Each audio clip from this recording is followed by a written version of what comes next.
वाल्मिक कराडवर मुक्का लावला तर 14 दिवसांच्या न्यायालयीन कोठडीमध्ये वाल्मिकची रवानगी। वाल्मिक कराडनं हत्येचा कट रचल्याचा एसआयटीचा आरोप। वाल्मिक कराडची पुण्यातील फर्ग्युसन मार्गावर कोट्यवधींची बेनामी संपत्ती। ज्योती जाधवांच्या नावानं 2 ऑफिस, कागदपत्र, लोकशाही मराठीच्या हाती।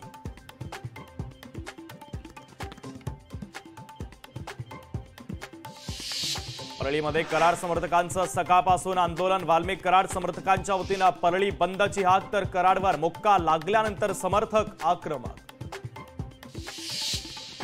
अमित शहांनी माझ्यावर केलेले आरोप हास्यास्पद। गृहमंत्र्यांनी पदाची गरिमा राखावी। अमित शहांनी केलेल्या टीकेवर शरद पवार यांचं प्रत्युत्तर। 23 जानेवारीला उद्धव ठाकरेंची जाहीर सभा। विधानसभा निवडणुकीनंतर होणाऱ्या पहिल्याच सभेत ठाकरे काय बोलणार याकडे सर्वांचं लक्ष।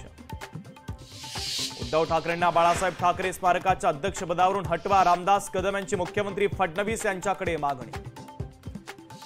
रामदास कदमांचं वक्तव्य म्हणजे सत्तेची मस्ती आणि माज। पाळलेले पोपट फडफड करत आहेत। संजय राऊतांची कडाडून टीका। स्टोरेज प्रकरणामध्ये ईडीची एंट्री। मुंबई पोलिसांनंतर आता ईडी या संदर्भातला अधिकचा तपास करणार।